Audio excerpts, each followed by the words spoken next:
พิเศษที่ว่าอยากจะให้ท่านมหาไปสวดให้ฟังเราก็จะไปอีกเคสหนึ่งก็แบบนี้ก็ต้องนัดก่อนเนาะใช่ค่ะนัดแต่ละบ้านก่อนว่าบ้านสะดวกไหมหรือว่าอย่างไรทั้ง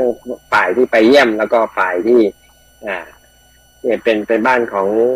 องท่านที่เราไปเยี่ยมนะ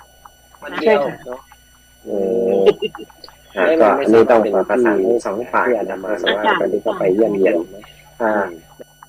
ได้ยินนะได้ยินชัดเจนเนาะได้ยินค่ะได้ยินแล้วในผู้สูงวัยเนี่ยผู้สูงวัยตอนที่เราไปเยี่ยมเนี่ยการได้มาสนทนาหรือว่าอะไรเนี่ยในความคิดของท่านประธานเนี่ยเขาเนี่ยรู้สึกอย่างไรที่ได้เข้ามาสนปกตินี่ไม่ค่อยมีเนาะก็ได้มาจัดกันอะไรนะได้ผลลัพธ์อย่างไรบ้างได้ผลดีตอนนี้ที่หนูทำกันมาประมาณ40 กว่าหลังคา40 กว่าหลังคาแล้วนะคะที่ไปเยี่ยมผู้สูงอายุเราไม่ได้เน้นผู้สูงอายุนะคะอาจารย์เน้นผู้สูงอายุผู้ป่วยติดเตียงคนพิการและแต่ว่าจุดนี้เราจะไปเยี่ยมใครแต่เราจะไล่จากหนักมาก่อนจากนอนติดเตียงผู้พิการแล้วก็ผู้สูงอายุที่อยู่ลำพังเพียงคนเดียวอะไรเงี้ยคือเราจะดูแบบไล่จากหนักมาแล้วค่อยเบาๆมาจากผู้สูงอายุที่มีคนดูแลสุขภาพดีอะไรตอนเนี้ยห่างๆตอนนี้เหลืออีก20 กว่าละ20 กว่าท่าน80ขึ้นทั้งนั้นเลยนะคะพระอาจารย์หนูก็ยังว่าโอ้โหชุมชนสันปะยางหลวงนี่ผู้สูงอายุเยอะมากแล้วอย่างนี้ทราบได้ไงหรือว่าเดี๋ยวยังประมาณนี้หนูจะดูในสำเนาแล้วก็หนูก็จะไปไล่ถามว่าตาคนยังมีตาเนี่ยยายเนี่ยยังมีชีวิตอยู่ไหมอะไรเงี้ยถ้ามีอยู่เราก็จะไปถามที่บ้านก่อนสัก2-3 วันก่อนที่จะไปเยี่ยมท่านนะคะก็นี่เฉพาะเป็นโครงการเฉพาะหรือว่าเราโครงการอันนี้หนูตั้งขึ้นมาเป็นโครงการของชุมชนโครงการเยี่ยมเยียนให้กำลังใจผู้ป่วยผู้สูงอายุผู้พิการภายในชุมชนแล้วก็หนูก็ดึงอสม.มาร่วมด้วยเนาะดึงอสม.ดึงกลุ่มแม่บ้านพ่อบ้านแล้วก็เชิญนิมนต์ท่านมหามาร่วมด้วยซึ่งท่านก็อยากจะทำมานานแต่ทีนี้ว่าไม่มีเขาเรียกอะไรไม่มีโครงการฝ่ายสนับสนุนหรือผู้ช่วยหรือผู้ติดตามอะไรเงี้ยคณะทีมงานทีมงานนะคะก็เลยพอมาได้แจทีนี้หนูก็เลยปรึกษาท่านก็เห็นด้วยก็ถือว่าดีนะเป็นการโคทำงานไปร่วมกันทั้งพระแล้วก็ทั้งคฤหัสถ์ทั้งชุมชนทั้งฝ่ายอสม.นะได้ไปร่วมกันแล้วจับมือกันแล้วก็ไปเป็นหลายที่นะมันรู้สึกว่ามันมีพลังนะคนที่เข้าไปรับฟังก็ดีที่เป็นคุณยายผู้สูงวัยอันนี้นะวันหนึ่งเนี่ยใช้เวลาวันหนึ่งเนี่ยได้ประมาณกี่หลังคาเรือน3 หลังค่ะอาจารย์คือเราจะอาทิตย์ละ3 หลังค่ะก็ใช้เวลาประมาณชั่วโมงครึ่งหลังละครึ่งชั่วโมงบางทีก็เลยไปหน่อยนึงก็ประมาณชั่วโมงครึ่ง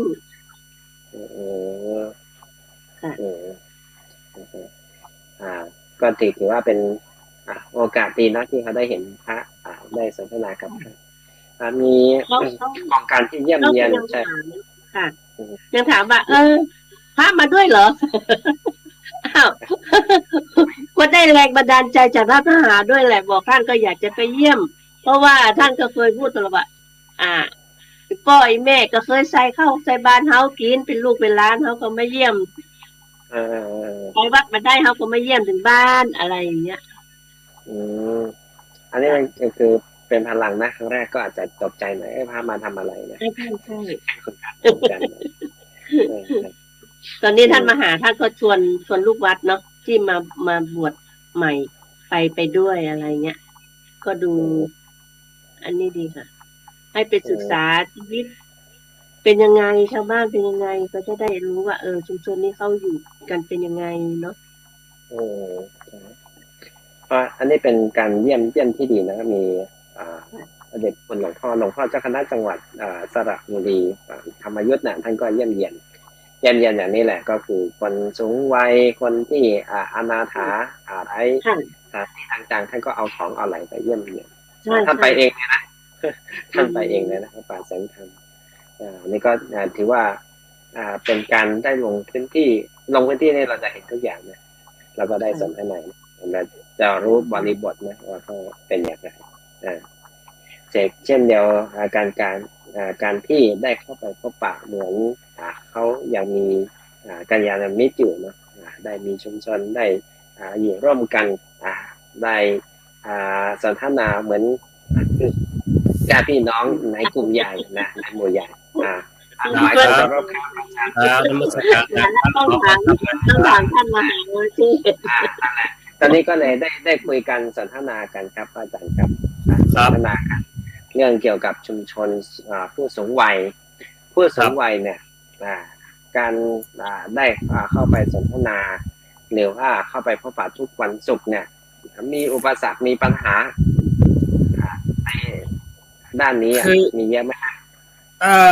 ส่วนมากเราไม่สร้างเงื่อนไขอาจารย์เราไม่สร้างเงื่อนไขถ้าเราสร้างเงื่อนไขในปัญหาจะตามมาทันทีเราไม่มีเงื่อนไขว่าต้องนั่นต้องนี้เพียงแต่ว่าเราไม่ได้ความจริงใจเรามีสิ่งเล็กน้อยที่จากญาติโยมที่นำมาทำบุญก็คือเอาสิ่งนั้นไปบอกว่าถ้าครูบาฝากมาให้เป็นกำลังใจญาติโยมที่ไม่มีโอกาสได้มาวัดแล้วเพราะว่าอดีตที่ผ่านมานั้นท่านก็อย่างที่ผมพูดทุกครั้งว่าท่านเหล่านี้ล้วนแต่มีอุปการะคุณต่อวัดต่อวาต่อศาสนาแต่วันนี้มาท่านไม่สามารถจะมานอนวัดได้ไม่สามารถที่จะมาทำบุญตามปกติได้บางท่านก็ฝากปัจจัยมาลูกหลานมาทำบุญแทนซึ่งอันนี้คือบอกถึงจิตใจที่ผูกพันกับวัดแล้วก็อยากมาแต่ร่างกายมาไม่ได้นะถามว่ามีอุปสรรคไหมผมว่าตอนนี้ยังไม่เจออุปสรรคเพราะว่าเราคืออย่างผมพูดเมื่อกี้เราไม่สร้างเงื่อนไขถ้าเราสร้างเงื่อนไขขึ้นมาปุ๊บยายต้องงั้นต้องนี้ปุ๊บเนี่ยบางทีมันทำไมมันเยอะจังมาดีไม่ได้หรอแล้วจะตอบเพราะว่าของเหล่านี้ก็ไม่ได้ซื้ออย่างเอามาแล้วจะมีเงื่อนไขทำไมมันก็จะพูดต่อมาอีกเพราะฉะนั้นคุยกันมาก่อนว่าเราไม่สร้างเงื่อนไขนะบางทีมีทางเทศบาลอยากจะมาร่วมด้วยเพียงแต่ว่าแล้วตอนนี้ในปุ๊บผมว่าถ้าเงื่อนไขเกินไปอย่างนี้ปุ๊บเนี่ยมันจะสร้างความลำบากให้ผู้สูงอายุเราไปแบบดีกว่าผมว่าแต่ไปร่วมได้ไม่ใช่ว่ากันนะไม่กันเลยเพียงแต่ว่าทุกคนมาร่วมได้แต่ไม่สร้างเงื่อนไขเราไปแบบลูกหลานนะครับอาจารย์ไปลูกหลานไปญาติพี่น้องคือไม่นั่นไม่นี่ไม่มีละคือไปแล้วก็ไปถามซึ่งได้ฟังแล้วผู้บรรยายฮะมันดีใจท่านจะเล่าถึงอดีตที่เคยมานอนวัดตั้งแต่นั้นเล่าหมดเลยซึ่งได้ผมว่าเราไม่ได้ยินอาจารย์ท่านจะเล่าหมดเลยว่าสวดมนต์ธรรมจักรอย่างไรไปอย่างไรไปหลับตาภาวนาอย่างไรอย่างนี้นะเนี่ยอาจารย์เนี่ยคือเราได้ประสบการณ์เราได้ความรู้จากตรงนี้คือผมคิดแต่ว่าสิ่งเหล่านี้เราวันต่อไปเราจะขอสัมภาษณ์นะเอาเป็นข้อมูลก็อยากให้ข้อนอนวัดตอนนั้นเป็นอย่างไรแล้วมีสภาพเป็นอย่างไรไปกันเยอะไหมอย่างนี้เราจะบันทึกเป็นข้อมูลไว้เนี่ยผมว่าน่าจะเป็นข้อมูลที่เป็นประโยชน์ต่อรุ่นหลังอาจารย์เป็นสิ่งที่ดีครับเป็นสิ่งที่ดีแล้วก็มีปัญหาที่แบบว่าผู้สูงวัยบางคนเนี่ยก็อยู่ในอินเทอร์เน็ตหมายความว่าไม่อยากพบปะใครเนี่ยมาเหมือนกันบ่อยครับอันนี้คือทางทีมงานคือหมายถึงว่าถ้าประธานชุมชนจะไปถามก่อนอาจารย์ไปสอบถามข้อมูลกับญาติพี่น้องก่อนอยู่ๆจะไปไม่ไปอาจารย์เดี๋ยวโดนถูกกันนำมันไม่ไหวเพราะว่าใช่ไหมท่านประธานครับเราต้องไปถามคนล่วงหน้าว่าสะดวกไหมถ้าเราจะมาเยี่ยมอะไรเนี่ยต้องไปถามทางบ้านเขาก่อนเขาบอกว่าสะดวกมาเลยเราก็จะอาทิตย์นี้ไปบ้านนี้นะบ้านตรงนี้เขาไม่สะดวกนะเราก็ไม่ไปก็ไปร่วมกันนะก็เคยมีปัญหาแบบว่าทีมงานได้ไปร่วมกันตอนแรกๆก็ไปเยอะอยู่นะพอนานๆเข้าก็เริ่มหายไปคน2คนนะใครว่างก็มาถ้าอาจารย์ใครว่างก็มาค่ะอันที่สะดวกคือถ้าทันกับคือที่จริงแล้วนี่พ่ออาจารย์ครับมันก็คือลูกหลานในบางผู้สูงอายุบางท่านยังไม่รู้จักนะอาจารย์อันนี้ลูกใครอ่ะ เนี่ยคือแสดงว่าเราคือการปฏิสัมพันธ์ที่ผ่านมาไม่มีใช่ไหมอาจารย์นั้นพอเรามีโครงการแบบนี้ปุ๊บเนี่ยท่านอาจารย์ครับดีใจว่าอย่างน้อยถามนะเขาถามว่านี่ลูกใครจำได้กออะไรเนี่ยพอจะถามจำได้กอนี่ลูกก็คือเป็นการบอกกันไปอย่างเงี้ยผมว่าดีนะอาจารย์แม้แต่ผมเองนะผมว่าอย่าไปนอนวัดนี้ท่านยังมาตัวเนาะอยากอาจารย์ยังมาอย่าผู้จักกระตุ้นทอนนี่เนี่ยผู้จักกระตุ้นทอนมาได้อ่ะเป็นคือเขาก็เป็นหยังเนาะคือที่จริงแล้วเนี่ยเขาก็เสียดายสิ่งของที่ญาติโยมนำมาถวายบางครั้งมันก็จะหมดอายุบางครั้งพระเนรก็เหลือเกินความจำเป็นนะพระอาจารย์เนาะเกินความจำเป็นเราก็มองซ้ายมองขวาบางทีมีขนมมาเอาไปบริจาคโรงเรียนตามชุมชนต่างๆก็เยอะแยะแต่ว่าชุมชนของเราขาดไปทำไมเราไปดูแต่บ้านเฮาไม่ดูเลยอย่างนี้ก็ไม่ได้ก็แล้วเอาตรงนี้ดีกว่าอย่างน้อยก็พออุ้ยเนี่ยท่านเตรียมเข้าบาตรเสมอผมนึกอย่างนี้อาจารย์นะไม่ว่าฝนจะตกแดดจะออกยังไงก็แล้วแต่ท่านจะเตรียมใส่บาตรเสมออันนี้ผมภูมิใจมากทั้งผมคิดว่าเราไม่ใช่ลูกหลานที่นี่เราไม่มีญาติที่นี่แต่เราเป็นญาติธรรมแต่พ่อแม่เขาเขายาตายายตัวนี้ก็ถือว่าเราเป็นลูกเป็นหลานเนี่ยคือผมว่ามีความอบอุ่นเข้าใจก็ถือว่าเป็นส่วนที่ดีเนาะส่วนที่ดีบางคนก็อยากมาวัดแต่ไม่ได้มาบางคนก็อยากฟังธรรมปกติเคยฟังธรรมตลอดแต่ว่าพอวันหนึ่งมาอยู่ที่บ้านอย่างเดียวแต่สิ่งที่ดีมากกว่านี้นะถ้ามีแค่ธรรมะหรือว่าสวดมนต์อะไรนี่นะบอกก็คือนี่มีคุณกระสุนต่อไปเนาะถ้าท่านประธานสุนทรคือตอนแรกก็คือว่าเราสวดมนต์ได้ไหม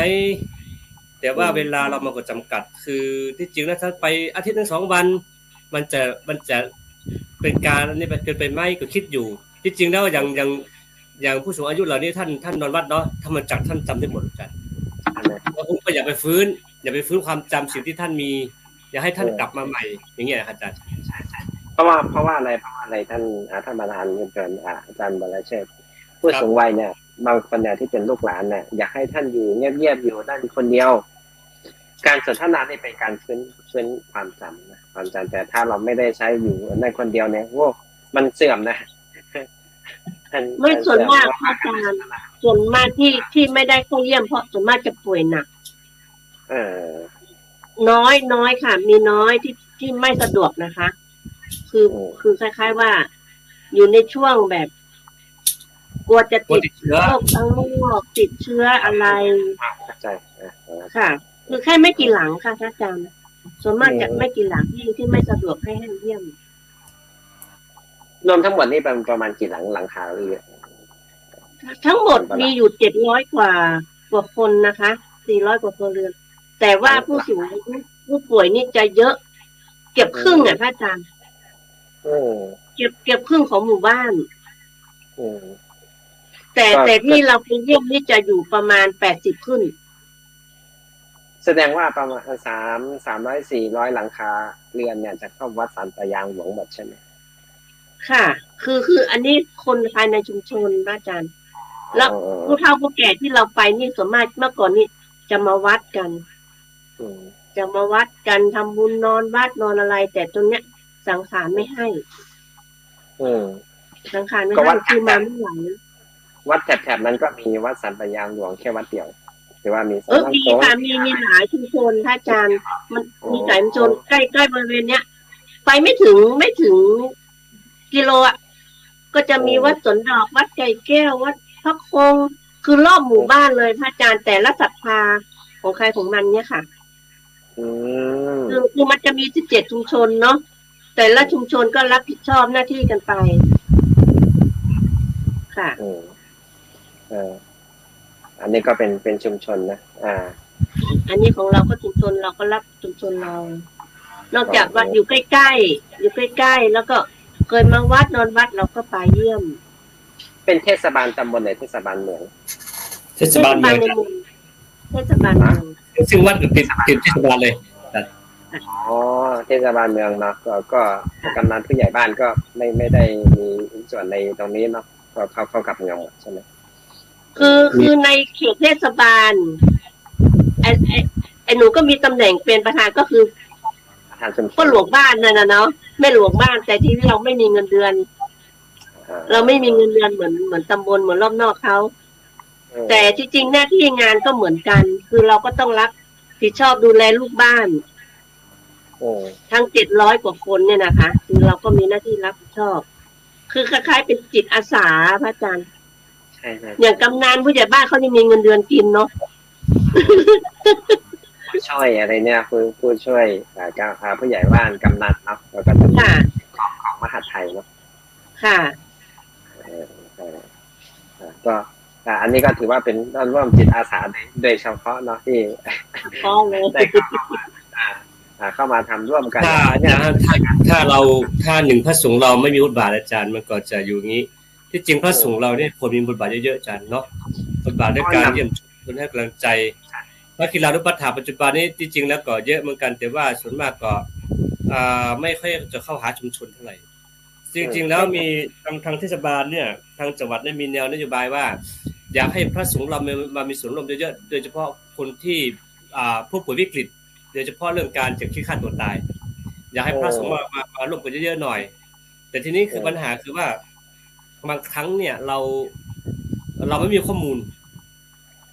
ลว่าท่านใดป่วยอย่างแต่ว่าผู้ป่วยก็ไม่ยอมบอกแต่ว่าเจ้าหน้าที่ทางหมอทางแพทย์ทั้งจังหวัดอยากให้มาช่วยแต่ว่าเป็นปัญหาคือว่าเราไม่มีข้อมูลว่าจะจำอย่างไรตัวไหนซึ่งตามสถิติแล้วเท่าที่ฟังมาคือว่าลำพูนเนี่ยมีผู้ป่วยผู้คิดสั้นเนี่ยเยอะพอสมควรนะพอสมควรแต่ว่าไม่ใช่คนสมบูรณ์แต่ว่าคือลำพูนนี่มันมีย่านอุตสาหกรรมอยู่แล้วย่านอุตสาหกรรมคือมันถึงการคนต่างถิ่นนี่มารวมกันเยอะๆก็อาจจะมีปัญหาเรื่องน้อยเนื้อต่ำใจแล้วก็ทำให้คิดแต่หาทางไม่ออกก็ติดชีวิตตัวเองอันนี้ก็พอมีพอสมควรแต่ว่าปัญหาคือว่าเราไม่มีโอกาสที่จะได้ไปรับรู้ข้อมูลตรงนี้ซึ่งทางลำพูนเองก็มีประธานพระกีฬานุปัฏฐานพระอาจารย์พระมหาพานุวัฒน์วัดหนองปลาขอแต่ท่านเป็นประธานพระกีฬานุปัฏฐานจังหวัดลำพูนอยู่ซึ่งก็การขับเคลื่อนก็ต้องร่วมมือทั้งเจ้าหน้าที่การแพทย์แล้วก็อสม.ประธานชุมชนต่างๆต้องร่วมกันคือถ้าเรามีข้อมูลเนี่ยเราก็สามารถที่จะเอาธรรมะเราไปสนทนาเนี่ยอาจารย์คือให้คลายนะจ๊ะนะการคลายออกมาอย่างมาเนี่ยคือก็น่าจะเป็นผลดีต่อผู้ป่วยแต่ทีนี้ปัญหาคือว่าถ้าเรามีข้อมูลแล้วก็จะไปเยี่ยมเยือนตรงไหนอย่างไรตรงนี้เราก็น่าจะเป็นแผนการต่อไปครับเป็นสิ่งที่นำญาติโยมได้นะที่เป็นบทบาทของพระเขาเลยนะอาจารย์แต่เรื่องของข้อมูลเรื่องของอะไรเนี่ยสามารถประสานได้เพราะว่าผู้ใหญ่บ้านกำนันในเทศบาลตำบลเนาะเขาก็มีข้อมูลอยู่แล้วเนาะแต่ถ้าเป็นเทศบาลเมืองก็ประธานชุมชนใช่ไหมชุมชนก็เก็บข้อมูลอยู่แล้วใช่ไหมสำรวจอะไรเนี่ยก็โคกับตรงนั้นบ้านไหนบ้างที่ไหนบ้างอะไรเนี่ยแล้วก็อสม.หรือว่าที่ต่างๆมาร่วมกันนะเป็นจิตอาสาร่วมกันถือว่าเป็นมีพลังนะแต่ละที่คือเราจะรับผิดชอบแต่ละชุมชนของใครของมันค่ะอาจารย์เราจะไม่ก้าวไก่กันพอเข้าใจเพราะว่าตรงนี้มันเป็นโครงการเฉพาะเนาะเฉพาะชุมชนที่เราตั้งขึ้นมาจริงอาจารย์แต่จริงๆแล้วโครงการที่ผมคิดตั้งแต่โควิดแล้วยังไงฮะมีอะไรจะเอาคือบางทีเราบิณฑบาตมันเยอะอาจารย์บิณฑบาตมันเยอะเกินมันเราฉันแค่นิดเดียวเองจริงๆแล้วเรื่องสิ่งที่เหลือนั้นน่ะมันต้องวางไปแล้วทีนี้มันคุณมันเสียหายเสียดายของแล้วเราไปนอนไปเห็นคนที่เขาไม่มีกินนอนตามข้างถนนนอนจนบางทีไปคุยกองขยะอยู่อย่างเงี้ยผมแล้วสิ่งที่เราบิณฑบาตมันได้น่ะเนี่ยจะมาลงกับไปแจกจ่ายให้เดี๋ยวนี้ผมคิดตั้งแต่โควิดมานะผมก็พยายามไปสาเป็นหลายอย่างที่ก็พอประธานคนเดิมเนาะคือมันถึงว่าไอ้ที่เสียชีวิตไปก็พยายามจะมาจนกันอยู่เป็นผู้ชายพยายามจนกันไม่ได้แต่พอโยมสีพุนใช่ไหมเนาะสีพุนเข้ามาก็คือที่เราถามดูก่อนว่าเห็นด้วยไหมหรือไม่เห็นด้วยจะเริ่มต้นอย่างไรก็ปรึกษากันก็คือหนึ่งเราก็ถามท่านครูบาก่อนนะท่านครูบาครับผม ผมมีความคิดอย่างนี้ว่าผมเสียดายของอย่างแบรนด์ก็ดีซุปไก่ก็ดีที่เขามาดำหัวครูบาเอามาถวายครูบาเนี่ยเห็นวางไว้เลยอย่างเงี้ยแล้วก็ของเล็กน้อยสิ่งที่เป็นสบู่ยาสีฟันบางครั้งก็ไม่ใช้แล้วก็บางสิ่งบางอย่างก็จะหมดอายุก็เลยผมก็เลยกราบเรียนท่านว่าดีก็เลยเริ่มต้นแล้วก็แต่สิ่งแล้วก็เอานำสิ่งที่เราไปเห็นมาแล้วก็ปฏิบัติมากราบเรียนท่านว่ามีโยมบางท่านก็ดีใจนะน้ำตาท่านครับน้ำตาปลื้มปิติน้ำตาไหลนะครูบาครับครูบาก็ครูบาคงรู้แหละนะรู้ถ้าก็รู้แหละครับคือเพราะว่าแต่ละคนก็บางทีพระท่านเล่านะโอ้เมื่อก่อนตู้ทอนนี่นะใส่กลางสระเนี่ยอยู่หน้าวัดป่วยท่าน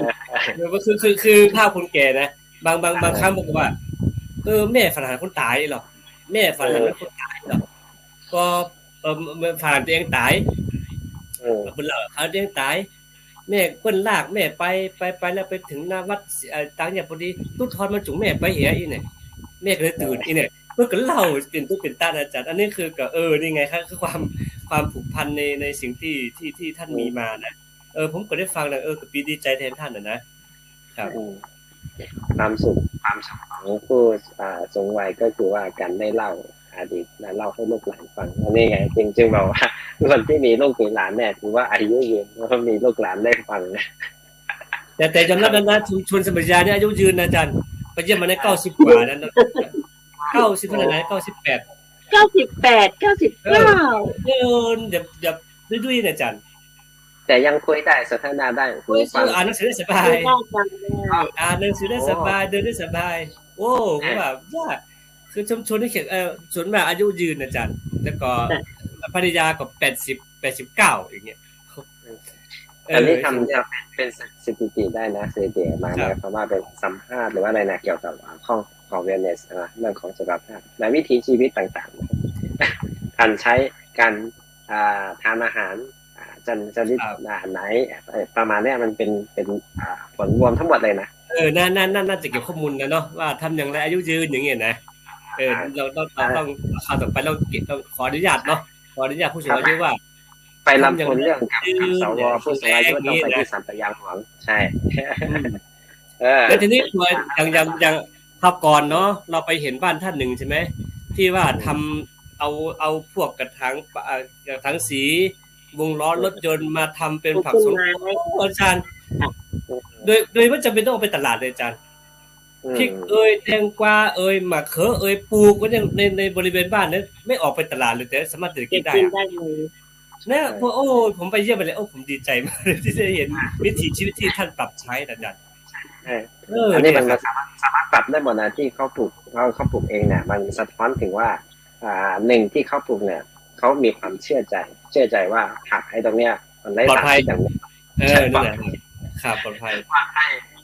ฉะนั้นมันสะท้อนวิถีได้นะวิถีว่าหนึ่งปลอดภัยสองก็คือได้ปลูกด้วยตนเองแล้วได้ทานเป็นผลหนึ่งหรือเปล่าแล้วทำให้สุขภาพดีครับนั่นสิเพราะฉะนั้นอันนี้เขาคิดดีนะอาจารย์ท่านอาโยมศรีพุนเนาะก็คือเราต่อไปต้องขออนุญาตว่าสอบถามข้อมูลนิดนึงว่าทำไมลุงป้านะอยู่อย่างใดถึงแข็งแรงดีเนาะบางท่านคุยเดี๋ยวมันหัวรับตับไม่เหมือนกันอาจารย์คือดีใจไงดีใจไม่ได้คุยไม่เป็นไรไปฟังไปเพลินดีนะอาจารย์นะเพลินมากเลยนะเพลินในสิ่งที่ข้อมูลที่ท่านมีผมก็คิดว่านะข้อมูลเหล่านี้มันอยู่ในความรู้สึกนะเราจะทำอย่างไรให้ข้อมูลเหล่านี้เป็นตัวหนังสืออ่านได้มันเป็นประโยชน์มันเราเก็บอย่างนั้นคุณลองทำสถิติดูดิเราทำข้อมูลเพราะว่าไปลำพูนถ้าเกี่ยวกับเรื่องเงินเนี่ยผู้สูงอายุยืนต้องไปสันจัดไปยังหลวงมีข้อมูลไม่ศึกษาได้ใช่อันนี้เป็นอันนี้หนูสำรวจดูเหลืออีกตั้งเก็บ20กว่าเรือน20ท่านอ่ะที่80ขึ้นนะคะ80 90เดี๋ยวจะไปถามก่อนว่าบ้านอยู่ไหนยังมีชีวิตอยู่ไหมยังอยู่ในชุมชนอยู่ไหมใช่แล้วสิ่งที่เราไปสัมภาษณ์หรือว่าอะไรที่หมายมันตรงกันเนี่ยใกล้เคียงกันเนี่ยไอ้ตรงเนี้ยมันสามารถบ่งบอกทางวิจัยเนี่ยอาจารย์น่าจะไว้ใช่ไหม มันตรงกันก็เป็นตัวอย่างได้นะตัวอย่างได้แบบนี้นะได้สำรวจอันนี้มากที่สุดนะเราต้องทำนี่อายุสูงจะยืนวิถีชีวิตที่อยู่คนผู้มีอายุยืนเนาะผู้อายุยืนอย่างนี้นะใช่อย่างบางท่านเนาะอย่างบางท่านอายุ60 70ลงมาก็ถามมันแล้วเมื่อไหร่จะมาบ้านยายบ้านป้ามึงล่ะแต่เราอายุถึง80ขึ้นก่อนเราโอกาสนิดนึงเนาะโอกาสนิดนึงต้องก็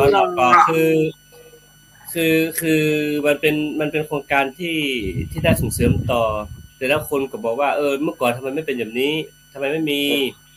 แต่ก็คือมันก็จะมีแหละแต่เพียงแต่ว่าไม่มีใครกล้าเรื่องนั้นเองพอเราได้เรื่องปุ๊บเนี่ยคือปัจจุบันที่สังคมมันต่างคนต่างอยู่อาจารย์ใช่ไหมรั้วขอบชิดปิดกั้นหมดเลยแล้วก็มองใครไม่เห็นใครอยู่เฉพาะตัวเองแล้วก็ปิดตัวเองในบ้านพอเราไปอย่างนี้ปุ๊บมันก็คือเราก้าวข้ามขั้นรั้วไปแล้วก็ไปคุยกันอะไรกันฉันญาติมิตรอย่างเงี้ยซึ่งท่านก็ดีใจโอ้ดีนะคือโดยเฉพาะผ้าเหลืองไปเนี่ยท่านดีใจละใช่ไหมอาจารย์มีธงชัยผ้ากาสะไปแล้วท่านดีใจก็ท่านก็เนี่ยมันก็เล่าไปเปลี่ยนไปมาก็ทำให้ท่านเนี่ยปลื้มปิตินะบางอย่างที่ผมบอกอย่างเมื่อก่อนคราวที่แล้วไปหลายอาทิตย์ก่อนสงกรานต์เนี่ยบางคนนี่ร้องไห้ออกมาเลยแล้วก็ต้องพยายามคุมตัวเราเองว่าแหละจริงๆเราก็ใจตื่นกันเลยกลัวจะไล่กับกลัวร้องให้เขามีอยู่บ้านนึงไงพระอาจารย์ที่แบบว่าคือสื่อสารกันไม่เข้าใจเนาะอย่างลูกไม่ให้เข้าอย่างลูกไม่ให้เข้าแต่แม่ก็น้อยใจว่าทำไมเราไม่เข้าไปเยี่ยมท่านผ่านไปก็ผ่านมาผ่านไปก็ผ่านมาท่านก็80กว่าแล้วนะทีนี้หนูก็ไปถามลูกเขาว่าเนี่ยมันเป็นอย่างนี้เนาะผู้สูงอายุเขาก็ต้องการกำลังใจอยากจะมีคนมาเยี่ยมไม่มาเยี่ยมกูเลยผ่านไปก็ผ่านมามันเป็นเพราะอะไรเขาก็เข้าใจไปอีกอย่างนึงแต่พออาทิตย์ที่แล้วเราไปเยี่ยมเนาะถามอาจารย์ที่คุยแบบมันปาสังวานอะคุยแบบดีใจครับไม่เป็นไรหรอกเพราะว่าเราไม่ได้ไปเอาอะไรเนาะคือเราไม่ได้ไปเอาอะไรเพียงแต่ว่าเรามีก็ให้ไปด้วยความจริงใจที่เรามีไม่ได้ไปเอาคนรู้ครับอะไรหรอกไม่ไปเพียงแต่ว่าคิดถึงผู้สูงอายุแล้วก็สงสารผู้สูงอายุบางท่านก็อยู่คนเดียวบางท่านก็ต้องเอาจ้างผู้คนอื่นมาดูแลอย่างเงี้ยครับมันคือสังคมปัจจุบันมันห่างไปแล้วอาจารย์สังคมมันครอบครัว